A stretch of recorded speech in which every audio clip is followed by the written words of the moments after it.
when was God doing the most? I think that they would answer those same hours when it seemed to be that he was doing the least.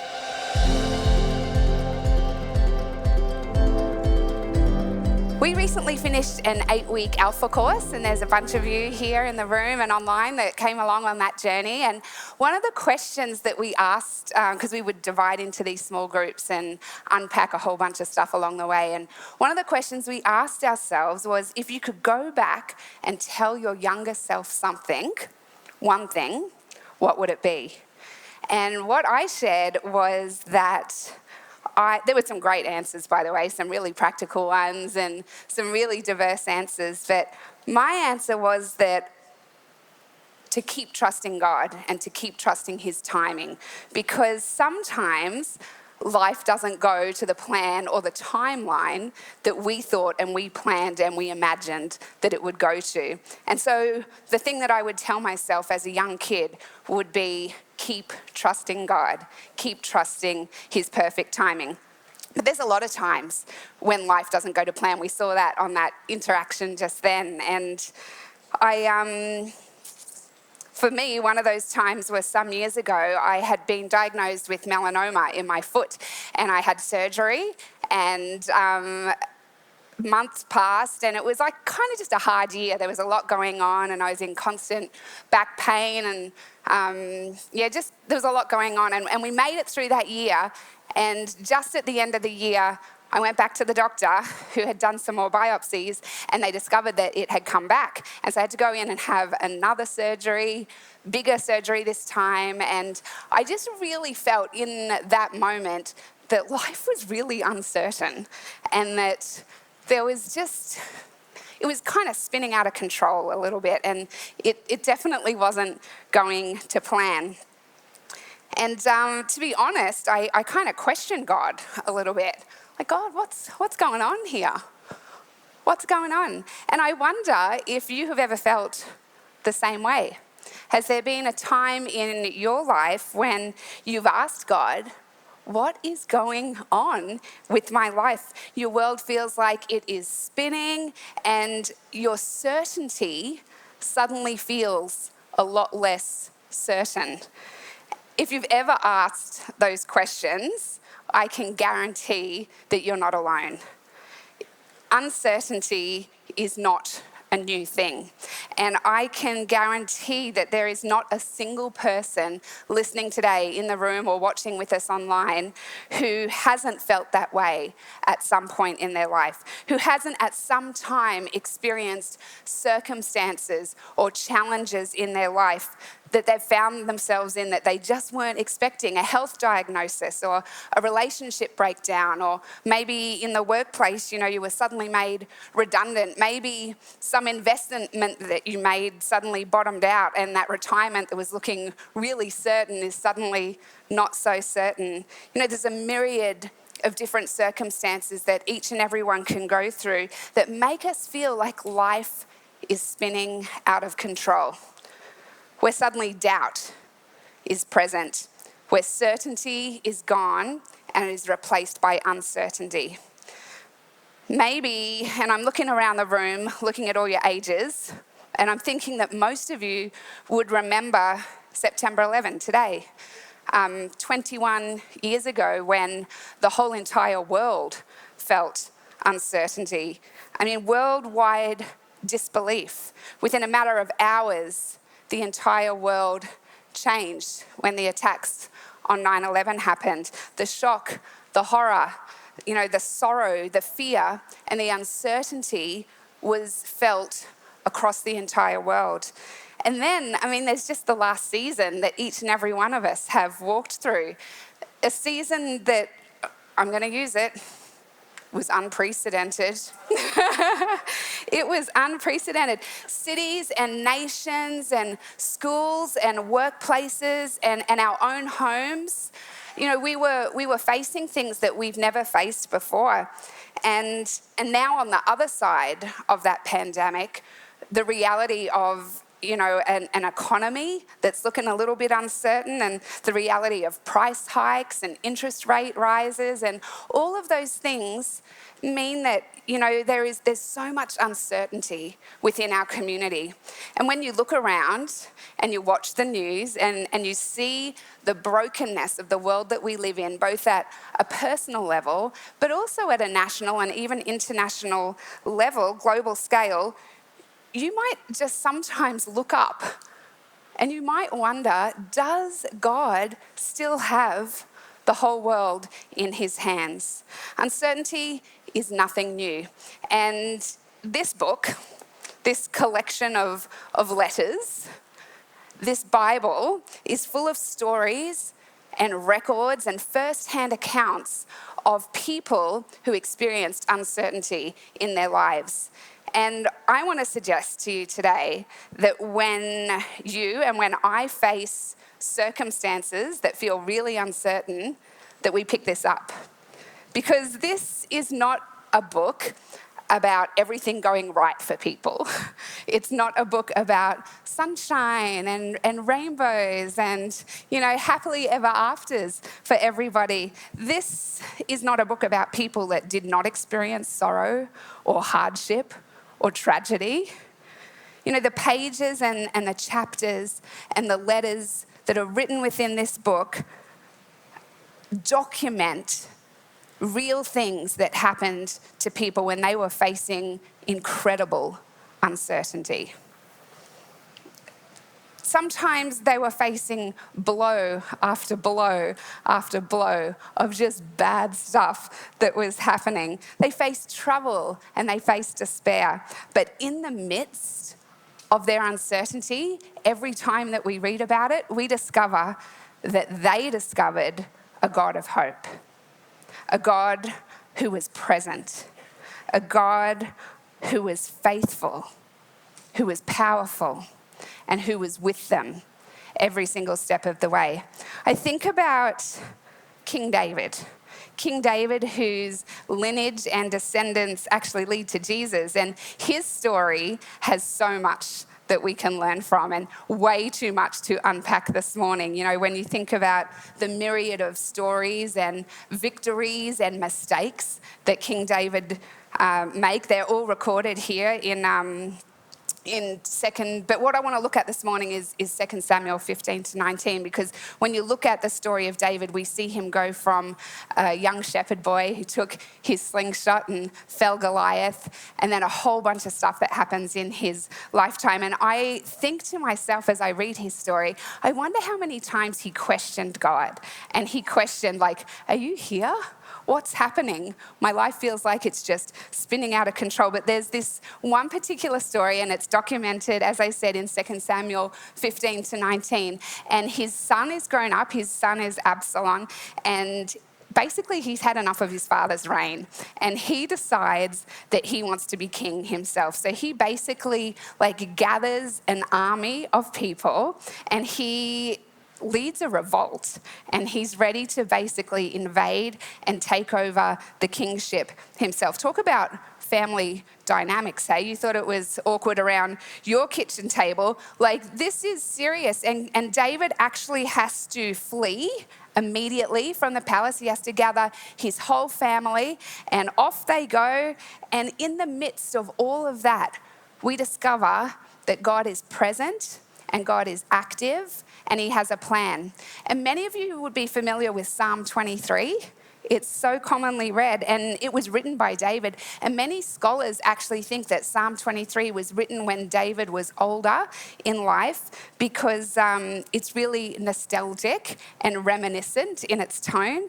And it's a song of gratitude where David is saying and expressing his thanks and his gratitude to God for his presence and his help and his victory in his life. And he says, even though I walk through the shadow of the valley of the shadow of death, I will fear no evil, because you are with me. In the face of uncertainty, David's faith was strong. His faith was secure because his trust in God was certain. There's story after story in here. You think about Moses. You think about Joseph and the stuff that he went through. You think about Daniel, whose story we just started reading in devotions this morning. You think about the New Covenant and stories like Mary, the mother of Jesus, and Paul. You know, stories about people who were facing uncertainty and discovering that not only is God not absent, but he is active and he is at work and he is busy accomplishing his will in their world. And as we read these accounts, we are reminded that God still has the whole world in his hands. In the midst of extraordinary uncertainty, God is certain. And we are challenged as we read this to look to him and to trust him and to have faith that he is at work and he is present. And even when we don't understand, and even when he feels distant, and even when everything around us feels like it is spinning out of control, even in the uncertainty, we can have hope that he is good and that he is in control. When life is uncertain, God is not. He's still got the whole world in his hands. He still has your whole world in his hands. And there's an account recorded by one of Jesus' disciples, and it can be found in the book of Mark, chapter 14, verses 17 to 31. And I want to unpack this for a little bit this morning because it's a really pivotal story in the life of Jesus. And just to give you some context, Jesus' disciples and Jesus, they are headed to Jerusalem and they're going to celebrate the Passover together. Now, the Passover was an annual festival, and these Jewish families would gather together and they would have a meal together, and they would eat this Passover meal, and they would remember God's faithfulness. Because for 400 years, their ancestors had been in captivity in Egypt. And for 400 years, they had known nothing but slavery. They'd known nothing but oppression. It felt like God was not answering their prayers. They were treated harshly. And then God sent a deliverer. He sent Moses, and Moses demanded that Pharaoh let his people go. And if you read this account, you'll hear about the different plagues and the miracles that Moses was a part of there. And basically it ended with Moses saying that this, what they called the angel of death, was going to pass over through the land. And they had been told that they had to kill a lamb and put the blood around the doorpost, and that the angel of death would pass over and not kill the firstborn in that household. And basically, the Israelites have listened to Moses and they've done that. And so this Passover meal is a celebration of that last night, that together they gathered as families before they were going to head out the next morning to the promised land. And so back to Marcus' account, between that time and where we pick up in the Bible, it's been 1,400 years since that event. And Jesus is gathering with his disciples. They're going to sit down. They're going to have this Passover meal together. And it would be the last meal that Jesus has with his disciples. But the disciples are feeling at this point a little bit distracted because not so long ago, things were going really well for them. Like the crowds would gather and Jesus was performing miracles and there was all this momentum and excitement in the city. But just more recently, things are looking a little less certain. You know, Judas, he's starting to behave really weirdly. There's something going on with him. And, there's whispers about people that want to arrest Jesus. And there's murmurs of, even this movement of people that are going to come really soon and do what they can to arrest him. And I think that if I was there at this time, I would have felt perhaps that the certainty that I was used to had started to just kind of begin to feel a little less certain. And so let's pick it up. And it says, when evening came, Jesus arrived with the 12. So even when you read that first sentence, you're like, they're not coming in celebration. They've waited for night to settle. They're coming in sort of under the cover of night because they don't want to attract too much attention for themselves. Gone were the big crowds, gone was the celebration, and instead, under the cover of night, they make their way to the upper room of some random guy where they're going to celebrate together this Last Supper. And then Jesus makes this shock announcement that he's going to be betrayed by one of his disciples. It says, while they were reclining at the table eating, he said, "Truly I tell you, one of you will betray me, one who is eating with me." Imagine just for a moment, the guys that are around the table with him, they have walked with Jesus. They have been discipled by Jesus. They are sharing a meal together. This is a really intimate setting. These are deep friendships. And basically Jesus says, one of you is going to betray me. And then he took the elements of this Passover meal that they were so familiar with, and he made them symbols of his own death. And because we know how the story ends, we understand the significance of the words that he goes on to speak here. But I wonder what the guys in that moment thought, not knowing what was happening next. I wonder what they were thinking. So let's continue in Mark 14, verse 22. It says, while they were eating, Jesus took bread, and when they had given thanks, he broke it and gave it to his disciples, saying, "Take it, this is my body." And then he took a cup, and when he had given thanks, he gave it to them, and they all drank from it. "This is my blood of the covenant," he said, "which is poured out for many." And he's basically saying to them, this isn't what you think that it is. You've been eating the Passover meal for decades, for your whole entire lives. But from now on, when you eat it, I want you to think of me. And I can just picture this moment. Like, the disciples are feeling more and more uncertainty. They have got more and more questions. Like, what do you mean, Jesus? And in these words that we've just read, he basically foreshadows what is about to happen in just hours. Just hours, when he's going to be nailed to an old rugged cross, and he's going to die a cruel death on a Roman cross in an event that will absolutely change the world. God is about to do something extraordinary. But for the disciples in that moment, it didn't feel like it. All they felt was the uncertainty. And so it goes on, and it says that they sung a hymn, and they left the room, and they made their way to the Mount of Olives, or the Garden of Gethsemane. And this is where it is about to all go down, and Jesus will get arrested, and he'll make his way to the cross. But before then, it gets even more uncertain, because he says this: not only is one of them going to betray Jesus, but all of them will fall away.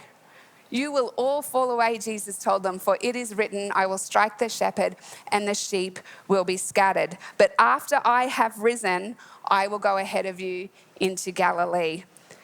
He's referring to the event that changes everything, that changes absolutely everything. But they are confused, they are uncertain, it's dark, they cannot see a glimmer of hope. And yet Peter speaks.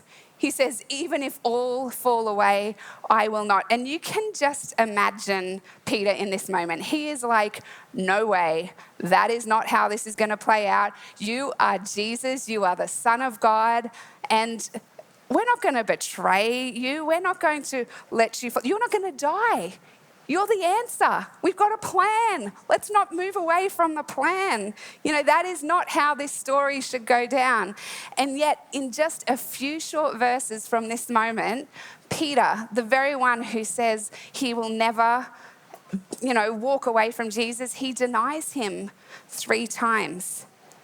Extraordinary uncertainty. That is what they were feeling. And for you and for I, in the face of uncertainty in our lives, situations personally, within our families or within our relationships or with our health, or as we just simply walk through the changing seasons of what life looks like, and as we face cultural and national and government and even sort of monarchy, uncertainty, in the midst of all of that uncertainty, there's a question question that each and every one of us has to answer. And that question is this: is it possible that God is still active and still accomplishing his purposes when there is no indication of his activity? Is it possible that he is still active even when it doesn't look like it? Can you continue to embrace and to maintain your faith in a loving Heavenly Father even when things are dark, even when things are difficult, even when things are uncertain? Because the answer to this question, it's going to determine your response to uncertainty in life. Because I think that if we had the opportunity to go back to the disciples and to ask them about their darkest hours,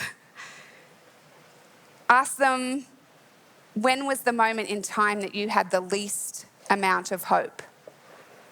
I think that they would say it began in that moment as we sat around the table. You know, if you ask them, when did you begin to wonder if you'd just made one big massive mistake and even began to maybe doubt who Jesus was, they would say that those darkest hours began around the table when they realized that life wasn't going to plan. The timeline that they'd imagined was blowing up. And as they sat around the table and they basically listened to Jesus say, it's going to get worse. One of you is going to betray me, and all of you are going to deny me. And from that moment on, they saw him arrested, and they saw him go to trial, and they saw him die on a cross.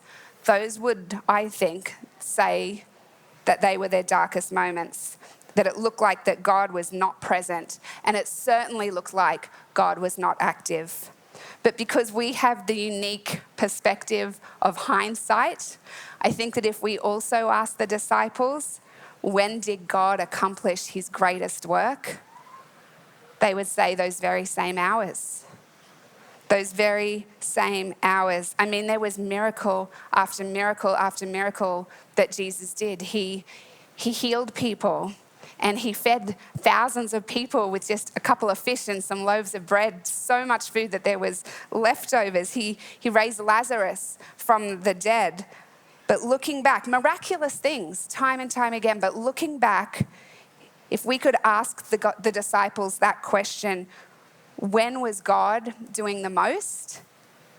I think that they would answer those same hours when it seemed to be that he was doing the least, when he seemed silent. And there was the moment that we just read about, and it was the start of 3 days of despair for the disciples, utter despair. It felt like all hope had been lost, and he seemed inactive, and yet he was at work, because that period of time was the culmination of God's plan of redemption for all of mankind. Those hours would be the ones that 2,000 years later we still remember and we still celebrate, because Jesus triumphed over sin and he triumphed over death, and we rejoice and we thank God for his grace and his goodness and his faithfulness for the things that happened in those 3 days when he seemed inactive. When life seems uncertain, God is not.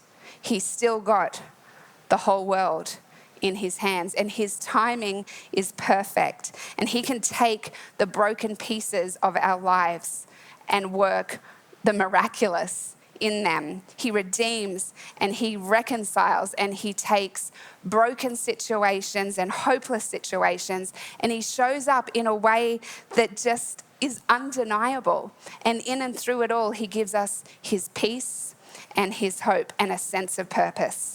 And so if we go back to our response to the question, is it possible that God is still accomplishing his purposes when there is no indication of his activity? It is. It absolutely is. Can we maintain faith even when we can't see his hand in the moment? We absolutely can. And when our faith gets a little bit shaky and we start to quiver a little bit and waver in the midst of the circumstances that we find ourselves in, and when the storms raise up and we just feel like life is uncertain and we begin to doubt, that's when this is important. Gathering together and sharing stories about what God has done and continues to do in our lives so that we can encourage one another. And we open this.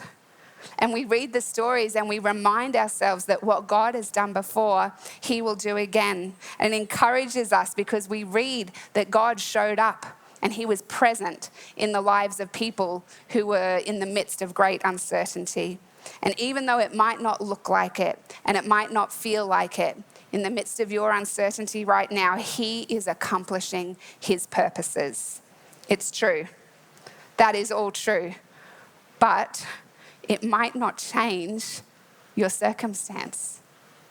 You might walk out of here this morning still facing the uncertainty, still facing the difficult situation that you're in, still facing the heartbreak that you are currently facing.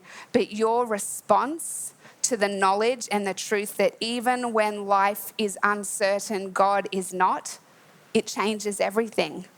Because all of a sudden, it allows you to maintain hope and faith in the meantime. In the midst of that circumstance, we can know his hope and we can know his faith. And it allows you to respond to the uncertainty in life and even to embrace the uncertainty of life with the certainty that God is in control. He is in control. He is with you and he is at work. You can go to bed and you can rest your head at night knowing that God is in control. And that gives you the confidence to have the sweetest sleep that you could ever know. Because God sustains you. He is in control. He is in control. You know what else it does?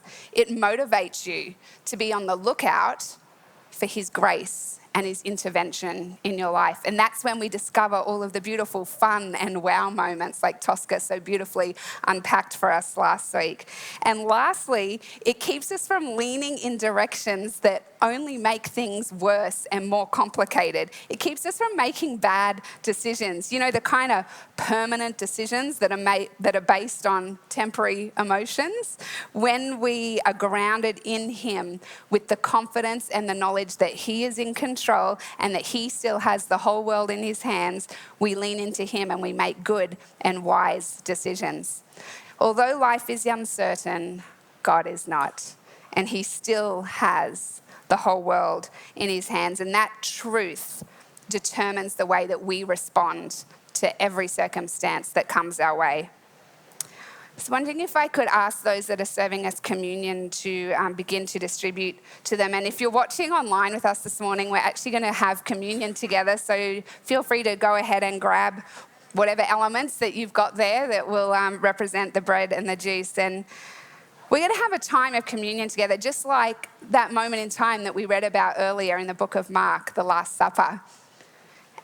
And I realized this morning that each and every one of us is facing different circumstances and different challenges. And some of the most faithful people that you know are facing and walking through incredible hardship and incredible tragedy. And I don't know what's up ahead for you. And I don't know how the prayers that you're, thank you, Len, how the prayers that you're praying are going to be answered. I don't know if God is going to answer them with a yes or a no or a not yet. But I do know the one who holds our future. And I do know the one who holds our present. And I do know the one who holds the whole world in his hands. And I know this promise that he has given to each and every one of us in the book of Romans 8:28, a life verse for all of us to remember and know and go to when circumstances seem hard. For we know that in all things God works for the good of those who love him and who have been called according to his purpose. Not in some things, in all things. And some of the all things that you've experienced are different to the all things that I've known. And some of the all things that you are walking through right now, they are different to what others will know or will ever know. But in all things, God works together for the good of those who know him. When life is uncertain, God is not. He still has the whole world. He still has your world. He still has your family's world in his hands. And his perspective is different to ours, and his timeline is different to ours. And regardless of what we see or what we don't see, even in what seems like maybe the darkest hours of your life, the most extraordinary, uncertain times, like the disciples faced that day when they sat around this table having the Last Supper together, you can be reminded that God works all things together for the good of those who love him and are called according to his purposes. He is at work, and he is active, and he is present, and he is evident, and he is faithful, and he loves you.